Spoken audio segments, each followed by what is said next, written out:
In Tamil Nadu, 2 days of talks between China's President Xi Jinping and Indian Prime Minister Narendra Modi have concluded without any agreement on substantive issues. Instead, Indian and Chinese officials said the two leaders focused on reducing bilateral tensions, which spiked into the lead-up to the informal summit.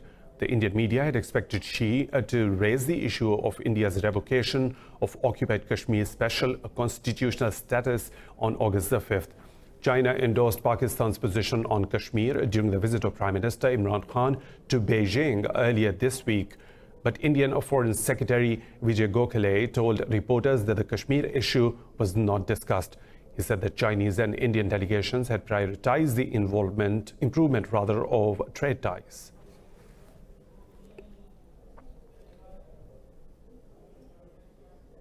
We are joined now by Indus correspondent Rebecca Bunton, who has been covering the summit from nearby the city of Bengaluru. Rebecca, thank you for joining us. And from the remarks made by Chinese President Xi Jinping and Indian Prime Minister Narendra Modi, it is apparent that the two leaders spent much of the last 2 days trying to diffuse bilateral tensions. Has there been any real progress regarding this? Well, the thing with the informal summit is that we don't actually get to hear of a lot of what actually went on there, and we haven't seen a series of announcements that have come out from this, and that's very much what was expected, because the informal talks mean that it's sort of free in nature, and the leaders are free to talk about the topics that they choose. Of course, it started yesterday, continued until today, and it's wrapped up. We understand from the Foreign Secretary that issues such as trade were very much in focus. Border issues between China and India, the sense from him was that there has been quite a lot of peace and tranquility, and that's something that the leaders are also looking to boost. One indication that things perhaps did go quite well between the two leaders was the fact that they've already made the announcement that there will be a third informal summit. The first one, of course, took place last year, and they've announced that there will be a third one, and Modi has accepted that invitation from the Chinese president, and that will take place next year in China.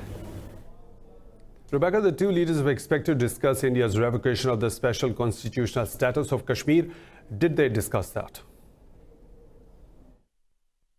Again, yes, that was something mentioned by the Indian Foreign Secretary when he addressed the media after the talks, and he said that Kashmir was not discussed at all. It just wasn't brought up, which in some ways is quite surprising, but it was understood that the two leaders might want to minimize discussion of that topic and instead focus on other areas such as trade, tourism as well was something that came up.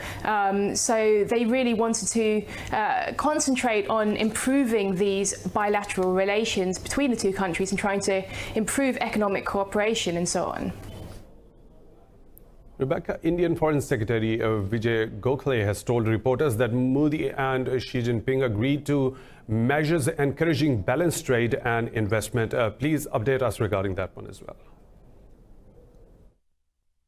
Well, we don't have too many details on that yet. What the Foreign Secretary in India talked about was some kind of trade mechanism that they've agreed upon to balance trade, but the details of that are really not yet known and perhaps have to be kind of thrashed out later.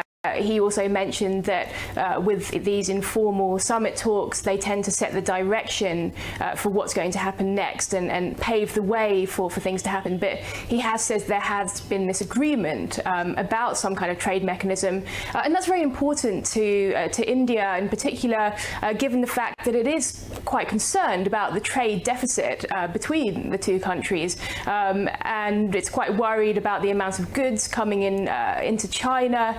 A lot lot of companies here are concerned about that because it impacts their own business. So India's long been looking to balance trade with China, and of course this comes against the backdrop of trade wars between US and China, and China of course also looking to strengthen and improve trade, investment and economic relations with India. So we'll have to wait to see what happens with this and the full details on exactly what measures will be taken.